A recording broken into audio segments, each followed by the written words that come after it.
aussi honte de la vie. Jamais je ne te pardonnerai cette humiliation, Paul. Jamais, tu m'entends? Tu dramatises tout. Oh, dramatise tout. Il te fait des remarques acerbes de Francine Duhamel. Félicitations, très chère. Mais il faut avouer que c'est un curieux repas de noces. Remarquez, certains couples se séparent un an après leur union, mais eux se séparent avant et gagnent du temps. Et elle m'a dit ça en éclatant de rire. Je casse, Pure méchanceté. Elle n'a jamais pu te sentir, la mère du schmoll. Mais Georgette, la meilleure amie pour toi. Oh, pleure. Lui qui m'embrassait en me souhaitant toutes mes condoléances. Elle a beau être ta meilleure amie, n'empêche. Elle est con comme un balai, la Georgette. Et un balai sans manche en plus. Et ton éditeur, il est con lui aussi. Tu sais ce qu'il est venu me dire? Entre le dessert et le fromage, ton éditeur. Non, qui dit que... Qu'est-ce qu'il a dit, mon éditeur? Mais voilà une excellente idée d'écriture pour votre mari. Il pourrait presque en faire une pièce de théâtre. Si tant est qu'il se presse à l'écrire avant que l'idée ne lui sorte de la tête. Il a dit ça, mon éditeur. Parfaitement. Et je passe toutes les autres humiliations. Cette cinglée, la tante Aglaé, complètement pétée, qui a cru bon de chanter si j'étais célibataire. Que tout le monde a repris en chœur en riant très fort. Ah, si j'étais resté célibataire. Mais tais-toi donc. J'en ai la nausée, moi. N'a rien raté. Nous pourris. Ambiance de merde. Je ne suis pas d'accord. Tiens, par exemple, au début du repas, quand tonton Joseph a laissé tomber sa boîte de médicaments, et que tout le monde s'est mis à quatre pattes sous les tables pour chercher après les pilules, eh bien, ça a été un grand moment comique. Bah tiens. Et au dessert, quand cette cinglée d'Aglaé a cru bon de faire la danse du ventre, debout sur une table, qu'elle a glissé sur le plateau de fromage, et qu'elle s'est vautrée sur tes genoux, oh ça aussi, c'est un grand moment comique.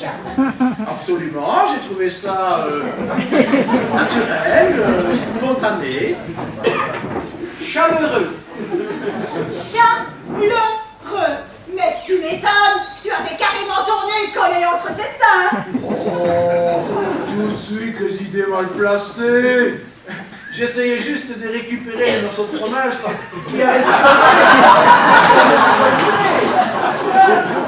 Et encore une histoire de fromage. Oui, en effet, je me préoccupais des seins, mais uniquement Saint-Albré. Tu me dégoûtes pas. Un énorme escargot. Lubrique en plus. Voilà ce que tu es devenu. Où vas-tu? Préparer la vie pour héberger toute cette malade. T'es content? J'en ai marre d'être traité d'escargot. Tiens, j'aimais encore mieux le gros bourdon. Escargot lubrique en plus. Ah, si je sais. Oh, on arrive avant nous. Vous avez été rapide, hein, Pour un escargot, je sais, merci. Normal, je suis venu ventre à terre. Vous êtes vraiment très drôle, Paul. Quel humour. De l'humour, il faut bien en avoir en de pareilles circonstances. Remarquez, un escargot qui se fend la gueule, ça ne joue pas les jardins. C'est juste un petit surnom sympa, Paul. Ah ouais? T'es sûr de ça? Et à la fin du repas, quand vous avez entamé la farandole de la chenille, pourquoi vous avez changé les paroles, hein? Qui est toujours en face, c'est le garçon qui se prépare, ça va être au cœur, pour la qui règle dans une heure. Que dans une heure? Oh, boule! Vous en aviez oublié un! Et ben là, pour la chanson, c'est moi qui ai l'idée. Super, merci. Aglaé est très spirituel, très drôle et très poète aussi. Non, mais je rêve ou tu schlingues le chevrotin asiatique? Juste 3 gouttes. Histoire de... Comment ça allait? Ne me dis pas que t'as piqué cette puanteur à Flavien. Non, c'est lui qui me l'a donné. Il m'a dit qu'il ne s'en servirait plus jamais désormais. Moi, JP, j'adore votre parfum. Je le trouve envoûtant, excitant. Il me rend dingue. Oui, je vois l'affaire. Tu ne perds pas le nord, mon cochon, hein? Aglaé se sentait seul, moi aussi, tous les deux célibataires. Alors si le chevrotin peut nous rapprocher. Dis-moi, Hortense, tu veux bien m'apprendre quelques prises de judo? Promis, mais faut t'en servir en cas de légitime défense. Quand un vieux te pince la main aux fesses, par exemple. Parce que passer la main aux fesses, tu considères ça comme de la légitime défense. Moi, je dirais plutôt que c'est un service rendu au souvenir de mémoire. Sacré de ma ciel. Et puis, si je dois réagir, à chaque fois qu'on me plotte l'accroc, il ne va plus rester un bonhomme debout sur ses pattes dans mon cul. Ils sont chauds comme des baraques à frites un soir de kermesse là-bas dans mon village. Oh, Racine, c'est vraiment trop drôle. Mais qu'est-ce qu'on se marre quand on ne s'engueule pas, hein? Et quel dommage que le mariage soit annulé. On ne va plus se revoir. Tout ça à cause de l'autre mollusque, là. Vous savez ce qu'il vous dit, le mollusque? Que vous commencez sérieusement à lui titiller les antennes, hein? N'empêche que si tu avais donné une autre image de toi à ta fille, jamais elle n'aurait renoncé au mariage. Même mon petit Flavien, qui était si gentil, si mignon, si équilibré, eh bien, je l'ai trouvé un peu mou quand je l'ai revu ce matin. Tout ça à cause de lui, hein? Je ne voudrais pas être mauvaise langue. Et je ne sais pas ce que vous en pensez, mais vous êtes loin d'être un exemple de vitalité pour la jeunesse. C'est sûr qu'on peut difficilement vous surnommer Speedy Gonzales, hein? C'est pas pour demain que vous allez remplacer Lucky Luke, hein, l'homme qui tire plus vite que son ombre. Et si tu faisais une petite cure de vitamine C, ça te redynamiserait peut-être un peu. Non, hein? Si tu dois t'y mettre toi aussi, eh ben je préfère m'en aller.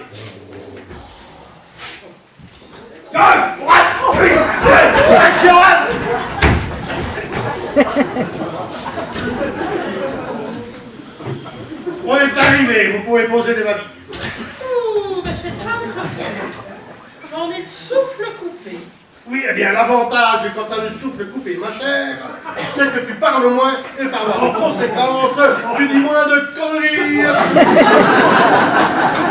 C'est toujours ça de gagner. Et vous, au niveau essoufflement, ça va? Pas trop oppressé? Pas loin du monde.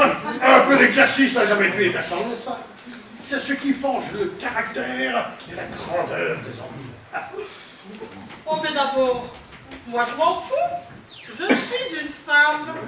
C'est une image, Mathilde, c'est une image. Ah, si tu avais été sous mes ordres dans le 56e régiment d'infanterie, je te prie de croire que tu marcherais au pas aujourd'hui. Eh oh, 30 ans de mariage avec toi, ça vaut bien 18 mois de service militaire. C'est un peine s'il me connaît pas en tout, je parie que 5 minutes de retard. De l'autorité. Voilà ce qui manque dans notre société aujourd'hui. De l'autorité pour mater tous ceux qui refusent de se plier à la discipline, tous ces petits cons qui ne sont jamais contents, ces syndicalistes qui nous emmerdent avec leurs grèves. Juste le jour de départ en vacances. On est bien d'accord. Les patrons rupelles, les flics ripoux, les bronzés rasés, les homos ramollos, les politicards avec leur casserole au cul, et j'en passe. Et d'ailleurs, ils en ont parfois tellement des casseroles que ça leur fait de vraies batteries de cuisine. Je ne voudrais pas briser votre enthousiasme, mais vous saurez que depuis mai 68, les choses ont bien changé, les gars. Mais 68, papa m'en a souvent parlé. Les pavés, les barricades et les gendarmes. Ah, si j'avais pu participer à cette lutte et aider à la libération de la femme. Attends, non, mais ça ne va pas! Anarchiste, va! Terroriste! Fouteuse de merde!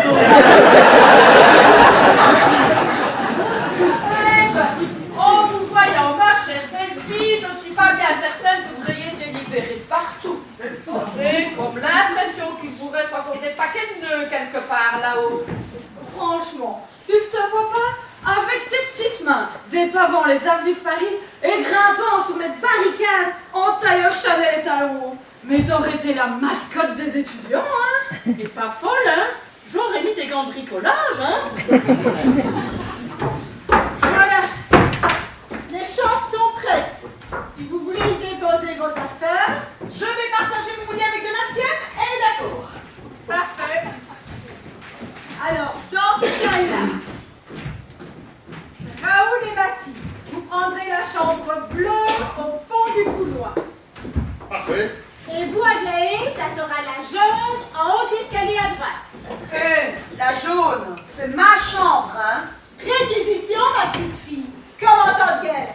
Faut bien percer l'occupant, non? C'est ma chambre, hein? Avec toutes mes affaires dedans. Écoute-moi bien, cocotte. Si certaines personnes ici n'avaient pas fait de résistance, nous n'aurions pas été obligés de loger les envahisseurs. Et je me fais bien comprendre, pardon. Mais alors, je dors rouge. Sur la banquette, dans le bureau de ton père. Elle est vachement dure à la banquette. Allez, pensez avant, Margot. Si ça peut t'arranger, Martin, tu sais que j'ai une grande maison et que je peux loger quelqu'un. Eh bien, tiens, Aglaé, par exemple. Non mais c'est gentil, ça, JP, vous êtes un amour. Je te vois venir, toi, avec tes grosses sabots, là. Hein. Ouais, je disais ça pour arranger, moi. Hein. On ne change rien, Jean-Pierre. Mais l'hôtel est complet. Margot, on a sonné, va ouvrir, s'il te plaît. T'as vu ta tenue?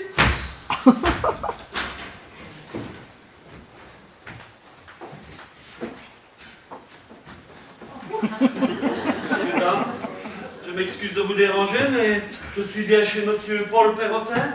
Oui, bonjour, je suis sa fille. Et que nous vaut l'honneur de votre visite, monsieur? Chamoulard, Lionel Chamoulard.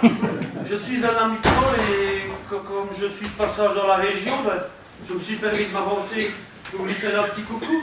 Enfin, pour le saluer, quoi. Mais monsieur, votre nom ne me dit rien. Mon mari ne m'a jamais parlé. Oh, mais c'est normal. En fait, nous nous sommes rencontrés il y a quelques années, vous voyez. Et... Écoutez, vous ne tombez vraiment pas bien en ce moment, cher monsieur Dumoulin. Ah, du Mollard, Chamoulard. Mon nom, c'est Chamoulard. Chamoulard, si vous voulez. En même temps, Chamoulard ou Dumoulin, c'est quasiment pareil, non? Oh, bravo! Pas vraiment! Parce que Dumoulin, ça fait le gars qui crache, tandis que Chamoulard, Ça fait le mec qui bouffe des chamallows, peut-être. ouais. Oh, non, bah non, non. Non, non, non, non. Enfin, oui, si on veut. C'est pas facile à porter tous les jours, vous savez. Ça, j'imagine bien. Mais en tout cas, cher monsieur Sauciflard, comme vous pouvez le constater, la maison est quasiment pleine. Nous jouons à guichet fermé ce soir. Chamoulard, pas saucifleur. Ceci dit, je ne vous dérangerai pas longtemps. 5 minutes tout au plus. Juste le temps de saluer mon copain Paul. Margot, va te chercher ton père, donc. Je sens que le gros nibard ne décollera pas avant d'avoir. Chamoulard! Chamoulard, pas gros! Comme vous dites, là, non. Mon nom, c'est Chamoulard. Lionel Chamoula. Oh, c'est quand même pas compliqué. Oh, Chacha! Oh, oh, oh! Papa aussi! Papa!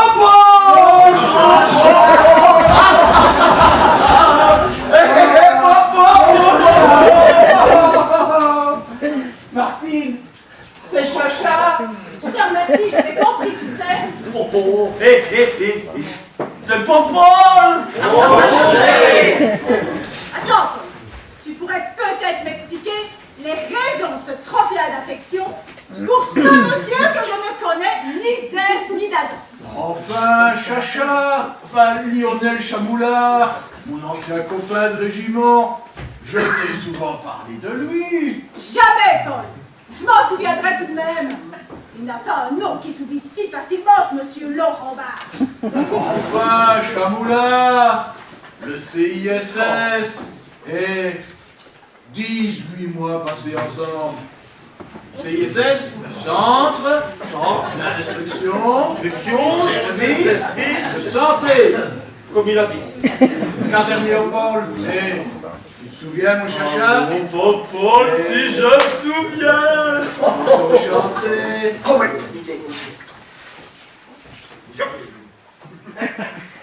Ah, vous, soldat Perrotin. En avant, oui. On nous a dit, c'est notre vieille Ardennes qui nous appelle au poste du danger. Vous nous parlez la montagne d'Ardennes, que l'eau est face à l'étranger. Hop là! Hey! T'es sûr? Hey. Bon. Allez. 3, 4. Tiens, voilà du boudin. Pour les Alsaciens, les Suisses et les Lorrains. Pour les Belges, il n'y en a plus. Pour les Belges, il n'y en a plus. Ce sont des tireurs au cul. Pour les Belges, il n'y en a plus. Ce sont des tireurs au cul. Voulez-vous bien vous dire? Au cul. Si c'est pas honteux de brahir les gens de la Légion étrangère, alors que vous n'étiez que des infirmiers militaires, planqués dans le service de santé, minables petits piqueurs de fesses. On a quand même fait 2 mois d'instruction avec des exercices, des marches et tout. Eh bien, en vous voyant aujourd'hui, j'ose pas imaginer la vitesse du défilé. Même que parfois, eh ben, on en a vachement bavé, hein. Pas assez à mon goût. Mais je vais vous reprendre en main, moi, vous allez voir ça. Et à la première incartade, allez, hop, 3 jours de nous. Ah ah, on rigole déjà moins, hein, bande de petits salopards. Calme-toi, mon chéri. Tu n'es plus en service. Tu t'énerves, que tu vas encore devenir aussi rouge qu'un crabe-cul. On va encore monter. Mathilde, fous-moi la paix avec ma tension, s'il te plaît. Ah. Le docteur t'a dit de ne pas t'énerver. Je ne m'énerve pas. J'essaie juste d'inculquer un esprit militaire, patriote dans ces 2 villages d'opérante. Si. Je vois bien que tu t'énerves un peu quand même. Mathilde, chambre bleue au fond du couloir avec sa sauce. Gauche, droite, 1, 2,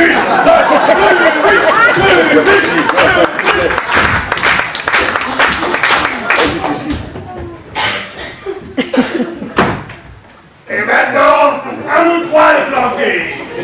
Raoul, mon cher Raoul, bien qu'il y ait un indéniable besoin de discipline dans cette maison, je ne pense pas que ça soit vraiment le jour. D'autant plus que ce monsieur ne veut pas traîner et ne demande sans doute qu'à filer. N'est-ce pas, monsieur Filochard? Chamoula. Mais ceci dit, je ne suis pas spécialement pressé. Vous, peut-être, mais nous, si. Parce que bien habillée en ce moment. C'est en raison du mariage de notre fille, Margot. Oh, le mariage! Quelle merveilleuse institution! Quand ça marche! Vous avez bien de la chance, mademoiselle. Et je vous souhaite que ça dure longtemps. Il risque pas de durer, ça n'a même pas commencé. Le mariage était prévu à 10h30. Ils seront plus à 9h30. Oh, comme vous avez dû souffrir, ma pauvre demoiselle! Mais non, c'est moi qui voulais plus me marier. Oh, le pauvre garçon! Rassurez-vous, on va même continuer à se voir, on s'entend super bien comme ça. Ah bon? Eh ben, c'est pas comme moi, alors. 30 ans de mariage, 30 ans d'amour, de petits cadeaux, de délicates attentions. Et puis, hop, du jour au lendemain, je me retrouve tout seul. Bah, elle est morte. Si ça n'était que ça, ça ne serait pas si grave. Ah bah, dis donc, je sais pas ce qu'il vous faut, hein. Ah, juste 1000 fois préféré qu'elle mourra, plutôt qu'elle me trompa. Qu'elle mourra. Oh oui, oui, vous avez bien raison. Quelle morue! Attends, vous voulez dire que votre femme vous a quitté? Non, non, c'est moi qui l'ai quitté. Alors là, excusez-moi du peu, cher monsieur, mais vous l'avez bien cherché. Faut pas venir ensuite pleurnicher chez les autres comme ça. Quitté de force! Elle m'a foutu à la porte hier soir. Non. Si! Elle a tombé de la nuit avec ma petite valise verte. Mon pauvre chacha. Ah, mon papa. Alors, vous avez dormi où? Ben, je ne savais pas où aller. Alors j'ai marché droit devant moi. Sans but, sans espoir. Vous ne vouliez pas chercher refuge chez des amis pour passer la nuit. Tous mes amis m'ont quitté lorsque j'ai perdu mon emploi. Parce qu'en plus, vous n'avez plus de boulot. Non, j'ai été viré à ma 3e dépression. Juste après mes 6 mois de désintoxication. Mais je rêve, mais j'hallucine. Ah bon? Vous aussi, vous hallucinez? C'est désagréable. Moi, je vois souvent un éléphant rouge qui sur le dos d'une souris bleue. Et vous? Et pourquoi c'est votre femme qui a gardé le domicile conjugal et pas vous? Hein? Ben, parce que c'est elle qui paye les remboursements d'emprunt, tiens. C'est pas une raison, vous êtes un homme, mon vrai cher. Qu'attendiez-vous pour vous faire respecter? Son maman avait pris possession de la maison dans l'après-midi. Et alors? Fallait lui voler dans les plumes à ce petit poulet. Vous attendez quoi? Qu'en plus de votre femme, ils prennent votre pyjama et vos pantoufles aussi? Ah ben, de ce côté-là, je suis tranquille, il n'est pas prêt de rentrer dedans. Parce que le petit poulet, comme vous dites, ce serait plutôt un poulet de graine, nourri au grand air. 110 kilos chair ferme, un ancien rugbyman, alors pensez, des paluches comme des battoirs, des couilles grosses comme ma tête. Alors, lui voler dans les plumes, eh ben non merci. Hein. Oui, Ah. c'est sûr que c'était un peu casse-cou. Mais alors, mais vous avez fait quoi toute la nuit? Ben, je suis allé dans la gare la plus proche, et puis j'ai dormi sur une banquette. Non. Si! Enfin, j'ai pas dormi longtemps, parce que j'avais bien trop peur qu'on me vole ma petite valise. C'est tout ce qu'il me reste. Et puis soudain, j'ai eu une illumination. Oh là, je redoute le pire. Ça m'a rappelé nos attentats terminales dans les halls de gare, le jour de départ en permission. Tu te rappelles, mon pompon? Si je me souviens, mon chacha. Alors je me suis dit, puisque j'ai plus de femmes, plus d'enfants, plus de famille, plus de parents, plus de maison, plus d'argent. Oh, parti comme il a, il va nous jouer les misérables. Plus de copains, plus de goût à la vie, plus rien, quoi. Alors je me suis dit, Lionel, tu n'as plus qu'à crever comme un chien galeux. Oh, mais quel putain en train. Mais il va fiche le bourdon à tout le monde. Mais je ne voulais pas claquer avant d'avoir revu mon vieux copain de régiment. Mon papa! Mon papa! Mon chacha, ça va aller. Mais quel dommage que vous vous soyez perdus de vue tous les deux. Parce que maintenant, avec les nouvelles lois, vous pourriez vous mettre en ménage. Maman.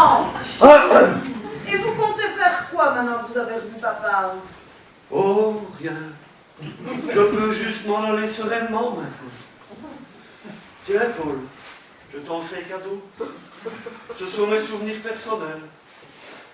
Je n'en ai plus besoin maintenant. Elle est de quel côté, la rivière?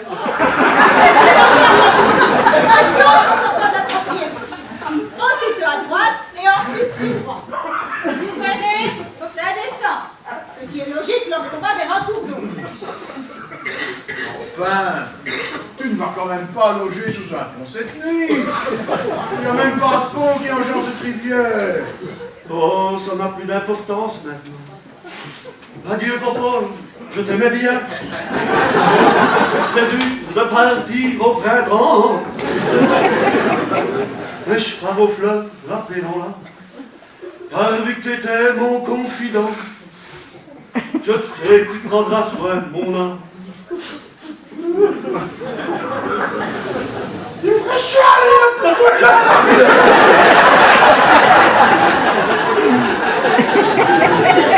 Qu'est-ce qu'il nous fait, chacha? C'est pas bientôt midi ce gros coup de blues. Martine, on pourrait peut-être l'héberger pour la nuit, ce pauvre homme. Quand il y a de la place pour 5, il doit bien en avoir pour 6. Hein. Non, c'est complet. Ben, c'est complet, non? Sauf si j'emmène Aglaé dormir à la maison. Ça dit que c'est la chambre jaune. Mais c'est une idée fixe. Je dis tout le monde ici. Est-ce que c'est clair, Jean-Pierre? Ça partait d'un bon sentiment. Ma bonne Martine. Je n'en doute pas le moins du monde, mon bon Jean-Pierre. Je vois bien que je dérange. Je vois bien que je m'en maille. Enfin non. Mais si!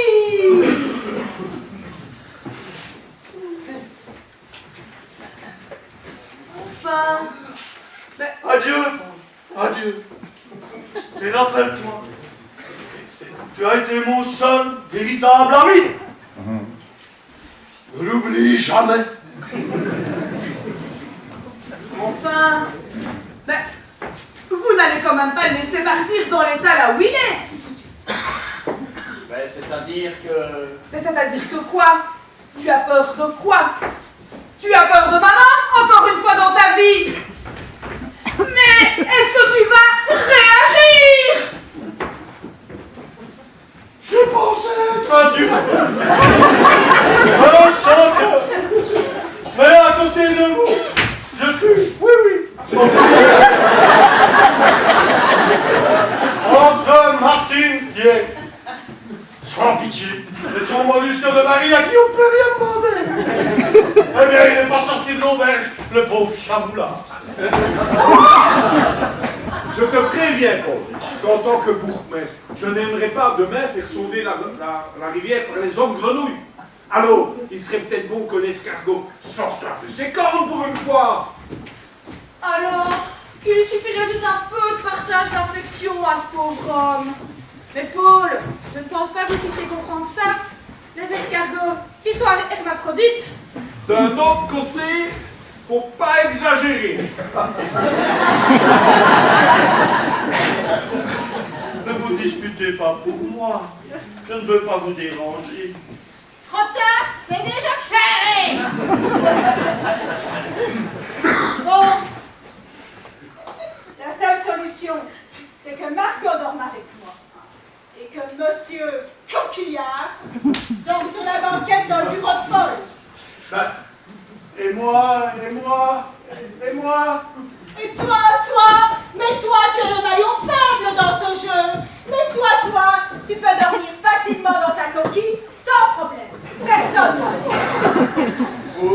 mais ce qu'il vous dit, l'escargot, que vous commencez sérieusement à lui casser Ah ben non, c'est pas possible, Paul. Bah, les escargots, ils n'en ont pas. Eh bien, moi si. Et j'en ai marre de subir vos sarcasmes et vos moqueries à tout bout de champ. J'en ai marre de passer pour un con sans brancher. J'en ai marre de fermer les yeux pour ne rien voir. J'en ai marre d'arrondir les angles pour que tout se passe bien dans cette maison. Mais je vous préviens qu'à partir de maintenant, eh ben, ça va changer.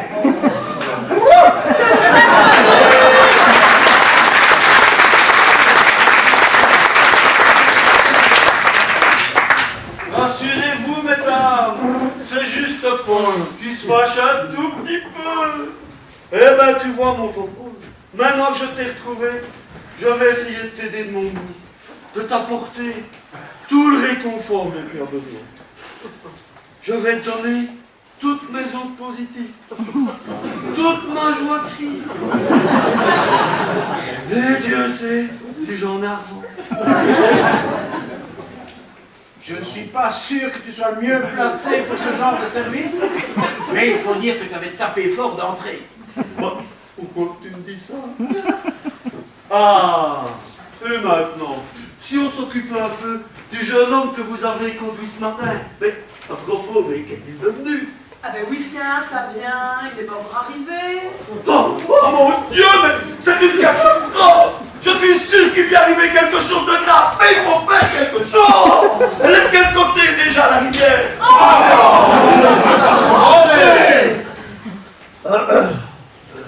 Vous aviez invité un Hollandais au mariage?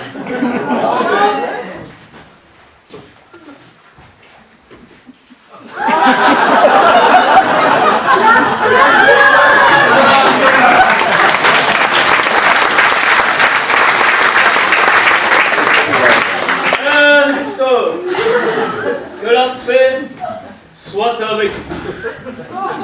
Flavien, mais que fais-tu dans cette tenue? J'ai décidé d'abandonner tous les biens matériels de ce bas monde et de vivre le reste de ma vie en pleine spiritualité. Et tes cheveux? Mais qu'as-tu fait de tes cheveux? Le sage a dit de ne pas regarder l'enveloppe extérieure. Seul compte la beauté de l'art. Vaut mieux pas trop s'attarder sur l'emballage, hein. Et tu marches pieds nus, sans chaussures. Je les ai jetés. Il vaut mieux les pieds sans chaussures que les chaussures sans pieds. Alphonse Brantano. Mais il est complètement fêlé. Heureux soient les fêlés, car ils laissent passer la lumière. Michel Audiard. Chérie, c'est bien toi? Je ne sais pas quoi dire. Mais la couleur orange ne va pas à ton teint. Si tu ne sais quoi dire, alors ne dis rien. Il faut à peine 2 ans pour apprendre à parler, mais une vie entière pour apprendre à se taire. Proverbe chinois. Mais qu'est-ce qu'ils ont fait à mon petit gars? Hier on parlait mariage, demain on parlait construction. Et là, on est en pleine chinoiserie. Ne demeure pas dans le passé. Ne rêve pas du futur. Concentre-toi sur le moment présent. Bouddha.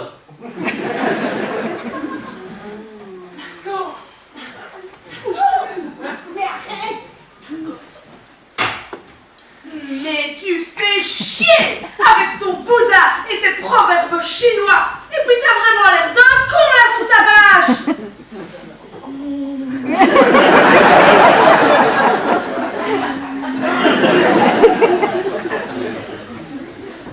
La bave crapauds n'atteindra jamais la blanche colombe. François Forgeur, sans doute.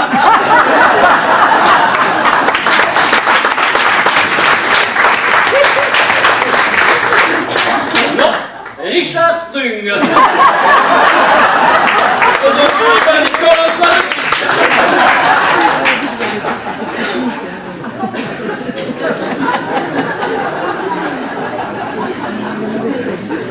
Mais Flavien, est-ce que tu te rends bien compte que jusqu'à ce matin, j'étais sur le point de t'épouser?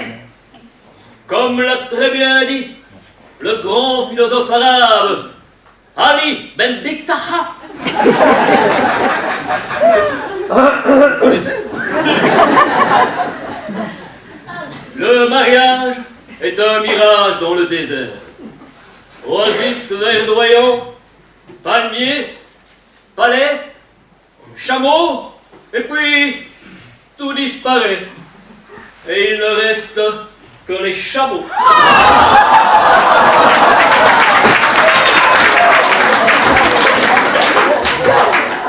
Eh ben, dis donc, c'est peut-être les premières paroles sensées que j'entends dans cette maison depuis des semaines. Quand on touche le fond, on voit mieux le fond. Le marchand de lacets ne frappe jamais à la porte des cul-de-jatte. Celui qui sème le vent en profite pour étendre son linge.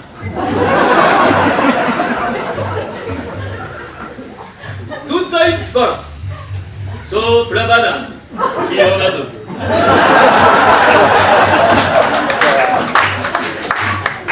Un homme qui a tort n'a pas raison. Et un homme qui a raison n'a pas de droit.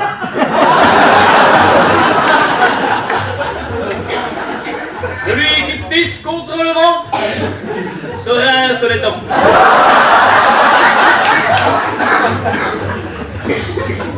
Quand un moustique se pose sur votre testicule, vous comprenez que la violence ne résout pas tout.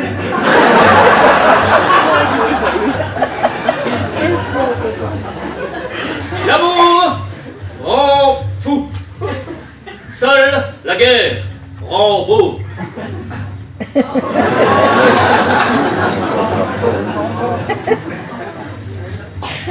Celui qui s'endort avec le cul qui gratte se réveille avec le doigt qui pue.